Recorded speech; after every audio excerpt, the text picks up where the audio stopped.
In this video, I'm going to give you 4 super simple ways to alleviate your PMS symptoms. If you have not hit the subscribe button yet, go ahead and hit the subscribe button to be notified anytime I post new content related to women's health, hormones, and holistic health. So let's get into actually what causes PMS. So in your menstrual cycle, we have the first phase is the follicular phase from period to ovulation, and then we have the luteal phase from ovulation to the start of your period. A lot of women experience symptoms for maybe even that entire luteal phase. Maybe you notice that you're ovulating and then the symptoms start. So symptoms of PMS are super widespread, and a lot of women experience it very differently. So it can include anything from breast tenderness and headaches and migraines to bloating to digestive issues like constipation, or even loose stools. It can show up in the term of fatigue. Maybe you feel like you just feel bogged down. Some women even get like immune system things like yeast infections or something called like the period flu. Maybe you're getting a lot more cramping or spotting. Maybe you're getting more mood disturbances like mood swings, rage, irritability, anxiety, panic, insomnia. It really can affect so many different things. Some women even notice that like their allergies or like rhinitis, which is more congestion, actually gets worse due to an increase in histamine production at that time of the cycle. So whatever you're kind of noticing, if you're noticing it cyclically right before your period, even like I said, in those kind of 2 weeks before your period, it's probably due to hormones, and a lot of the stuff that I'm going to mention in this video can help. Again, this is not medical advice. Please consult your healthcare provider to make sure this is right for you. And as always, please make sure that you're getting to the root of these things. That's definitely always the goal in terms of, holistic health and alternative medicine, is to make sure that you're not just slapping a Band-Aid by taking a pill, but actually, working on what's actually out of balance. Is it inflammation, low progesterone, high estrogen, histamine production, which can be a kind of a mix of these 3 things together anyways. There's definitely a root of what you're experiencing, and you really want to find it, whether you do some hormone testing, like something like the Dutch test, which I offer my patients, or blood work, or something like an Everlywell test. There's lots and lots of different ways to kind of get this data, but it is important to work with somebody who can ask you the right questions and, if necessary, give you the right testing. Let's go ahead and talk a little bit more about what the menstrual cycle is like and why this kind of occurs. So in that follicular phase, we have estrogen is our dominant hormone. So estrogen makes us feel pretty good. Most women feel, if you ask them during the cycle, like when most women feel the best, it's usually kind of like at the end of the period to the beginning of ovulation. Some women even experience more like PMS symptoms during ovulation too. Maybe you're noticing some spotting or breast tenderness or fatigue or cramping. Those things can definitely happen at that time period too, and it's usually due to kind of a drop in hormones. Migraines and headaches are also common in that time too. But there's, again, things that we can do for these different things. I have a video all about hormonal migraines too, if that's something that's plaguing you, that you can go watch and see what I recommend for those as well. Then we ovulate in the mid part of the cycle somewhere. And then after ovulation triggers a hormone called progesterone, which, if we remember, is called progestation, or that's what it's kind of short for. So your body ovulates, thinks, oh, we might be pregnant, go ahead and produce all of this progesterone and another surge in estrogen to make sure that we have enough hormone to do that in case we are pregnant. If your body realizes that it's not pregnant about 7 days or so past ovulation, then it starts to kind of plummet these hormones. These hormones go on a pretty quick decline into basically bottoming out, so you can start a brand new menstrual cycle. So a lot of times in this kind of like slide downward is where women really start to experience a lot of symptoms. Again, though, it can happen in that whole entire luteal phase. So in that phase, like we've talked about, progesterone and estrogen are very common, or are the dominant hormones there. So progesterone is going to counterbalance estrogen. A lot of women, due to stress, don't have enough progesterone. Progesterone is relatively difficult to make, especially if you are past kind of late 30s, 40s, 50s. Progesterone just naturally declines as we age. And then, like I said, stress kind of speeds up that process too. So it's a little bit hard to make progesterone, not impossible, and I'm going to teach you some ways to do it. But if you don't have enough progesterone, estrogen just kind of goes on its own. It is unopposed, and so that can create this kind of condition called estrogen dominance, or too much estrogen in relation to progesterone, which can cause a whole lot of symptoms. The other thing that can happen is inflammation can be a huge driver into a lot of these symptoms, like pain and high estrogen and several other things that we've talked about, like fatigue. Inflammation happens from when our uterus is shedding. Our body produces something called prostaglandins, which are little inflammatory molecules. Everybody has them. They're necessary for this whole process to happen. But if you have more inflammation in your body, you're going to have higher amounts of prostaglandins, which then can contribute to more symptoms like, again, fatigue, some headaches, period pain, those types of things. So when we are working on PMS and cycle issues in general, the main 3 treatment principles that we always want to kind of look at are regulating estrogen, making sure that estrogen's in check, making sure that we are producing as much progesterone as possible, and then thirdly, reducing inflammation. So all the 4 things that I'm going to talk about next are going to kind of go with those 3 kind of treatment principles. And so that's just something that you kind of know, that you really want to have in check, those 3 things to have a healthy PMS, but also just all over menstrual cycle in general. And also, I just want to give this small caveat. We think of like estrogen, progesterone, our menstrual cycle, and hormones as being like for reproduction only, but truly most other areas of our body also have hormone receptors on them, like gut health, brain health, heart health, bone health, our metabolism, our thyroid. All of these hormones play a role in really across the board our health, and so we want them to be in a good place so that the rest of our body is supported too. Like I said, it's not just for reproduction. It can really kind of create a cascade over the rest of your body as well. So I don't know in the comments, what do you do for your PMS symptoms? I think there's so many different options out there, so many different remedies that people have tried, different supplements, different diets, all that stuff. So let me know in the comments what you've tried for your own PMS. Without further ado, let's talk about the 4 things that I like to do for periods. So number 1 is magnesium. You guys, magnesium is literally a miracle formula or a miracle mineral for periods. Magnesium is needed for literally 3,000 different reactions in the body. So it's super, super important for our body. And the kicker is that stress depletes magnesium way faster than it should. So we call this the magnesium burn rate. So if you're under stress, your need for magnesium increases substantially, but also due to like soil quality and our farming practices and things like that, magnesium is just harder to get through food. Things like dark chocolate and leafy greens and nuts and seeds contain some magnesium, but it is just one of those minerals that's harder to contain through food. I am a big proponent of getting as many micronutrients as we can through food-based sources because nature is so smart and gives us exactly what we need, the right amounts, the right other micronutrients with it, all of those things. But magnesium is one of those that's just difficult to get through food. So I recommend some supplementation.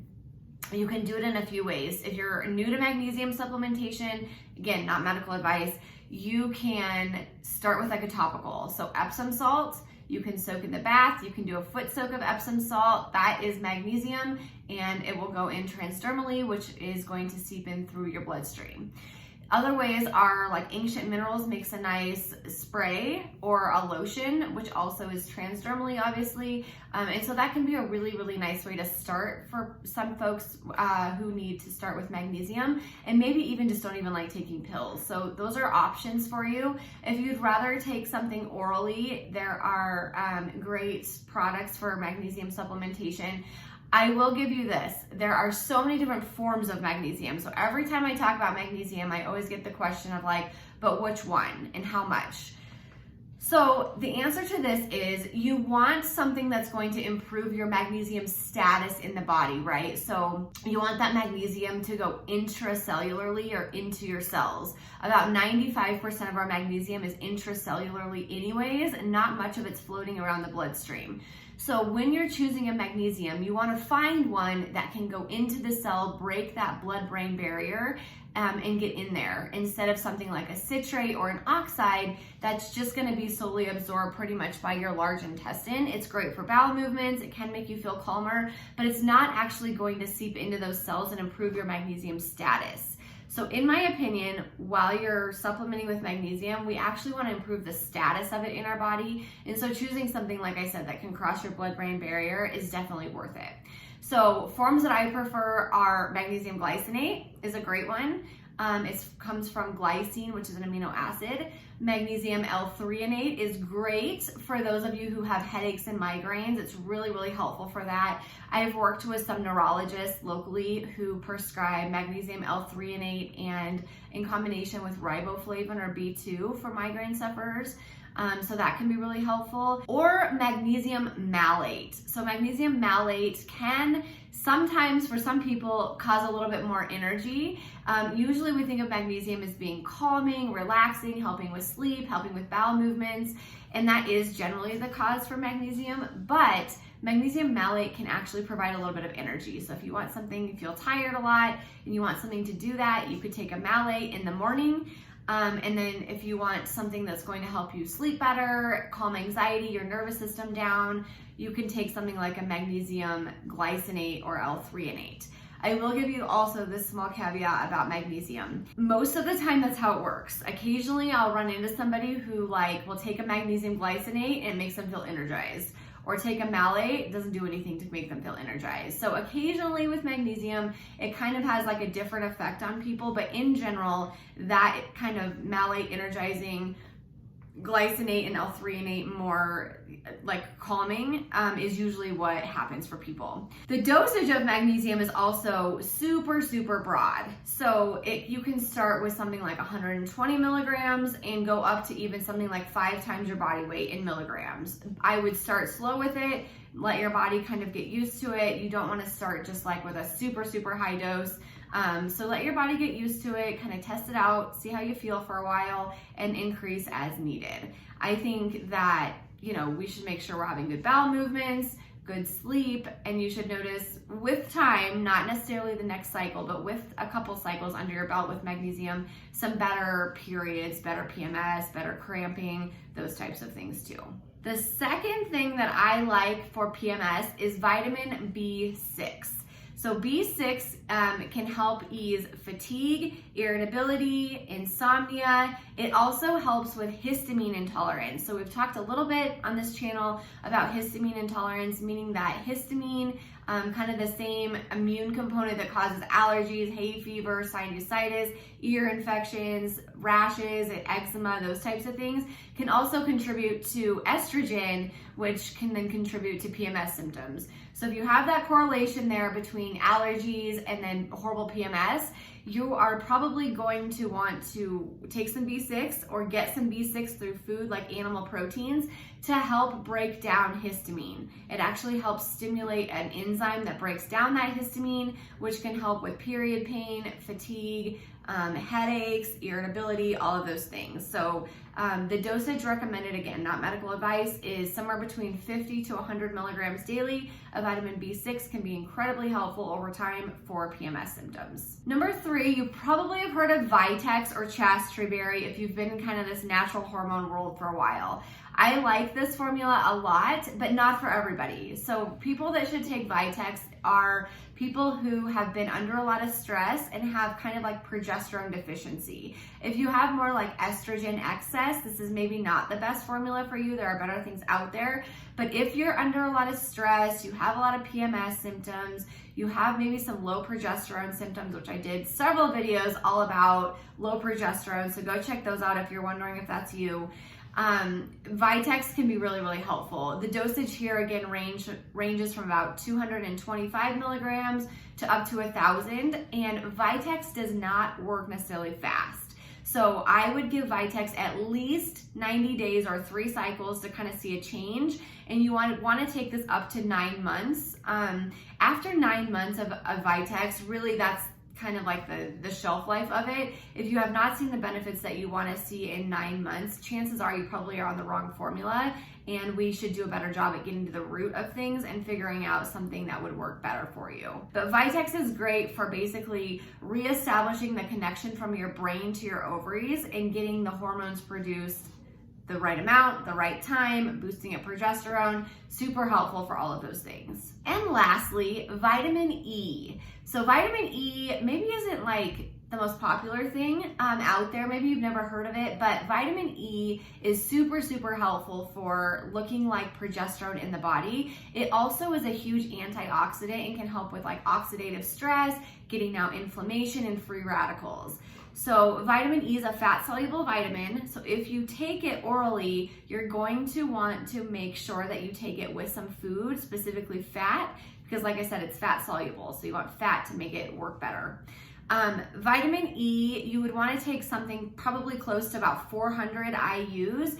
If you're someone who eats a lot of like inflammatory oils, so you go out to eat, maybe usually restaurants all use like canola oil, vegetable oil, soybean oil, those types of things that can be a little bit more inflammatory for you, which I did a video all about inflammatory foods. You are going to want to take a little bit more vitamin E. It can kind of help counterbalance that. With that said, try to use anti-inflammatory oils like coconut oil, olive oil, avocado oil, those types of things. But if you do get some vitamin E can be helpful for that. Vitamin E, like I said, also looks like progesterone in our body, so it can be very helpful at helping counterbalance that estrogen and get rid of things like cramping, breast tenderness, bloating, headaches, all the estrogen dominant symptoms that we talk about here on this channel. When you pick a vitamin E, you want to pick one that says mixed tocopherols. A brand that I like is called Integrative Therapeutics Vitamin E. It's a 400 IU or international unit dosage, and you can get that on Welevate for 20% off. So I'll leave the link for that down in the description below. Again, none of this medical advice. Vitamin E can disrupt like blood thinners and things like that, certain medications. So you want to make sure that you are looking at side effects, looking at contraindications, those types of things. Vitex also should not be taken while you are pregnant or breastfeeding. And magnesium can make blood pressure medications actually work better, so it can lower your blood pressure if you are somebody who has those sort of issues. So please make sure that you're working with somebody or know that these 4 things are good for you, but they are all really, really helpful for period symptoms, PMS, and getting your cycle back on track. I also really quickly want to announce something very exciting to you guys. I created, for this exact reason, I created a brand new course called The Period Solution that gives you guys individualized protocols for all PMS, all period, all menstrual cycle problems. So anything from PCOS to hypothalamic amenorrhea, all of these PMS symptoms. So it goes into direct protocols for breast tenderness and fatigue and acne and bloating and headaches. And it talks a lot about general maintenance of periods. So different things that we should be doing just lifestyle wise to have healthy cycles and maintain healthy hormones. So I'm super, super excited for this. I feel like the conversation around women's health just really needs to change. I still feel like we are using hormonal birth control, hormone replacement therapy, invasive procedures, things like that to solve these issues. And in my opinion, they're just not. I see a lot of women unnecessarily suffering from things, going through a lot of medical procedures that, we might be able to just do some of these things in addition to getting to the root cause, doing some hormone testing, things like that, to really help women balance themselves out and have a healthy menstrual cycle. Like I've mentioned several times, hormones are amazing for us. Like we want hormones, we want them in the right amounts. And when we do some of these things, it either just takes them away, makes them imbalanced, shuts them off, doesn't do anything but maybe like an ablation will just not make you have a period anymore. And we're still just not doing women the justice that I think that we deserve. So I created this for women to figure out exactly what they need in an individualized way. These are all the exact strategies I use with my patients, and it's been about 12 years of clinical knowledge, all kind of culminated into one resource. So I'm offering a very steep discount on this program just to get women access to this, get women in there. It is $237 right now, and that price will be going up substantially. So get in now. There's no coupon code required right now. Link for that is allydamron.com/periods. I'll leave that in the description below, but I would love for you to check out that course. If you're struggling with these things, I promise you won't regret it. I also have a 15-day money-back guarantee, because I'm certain that you will find information in there that you need. Go check that out, and if you haven't subscribed yet, go hit the subscribe button to be notified anytime I post new content relating to women's health, hormones, and holistic health. I'll see you guys soon.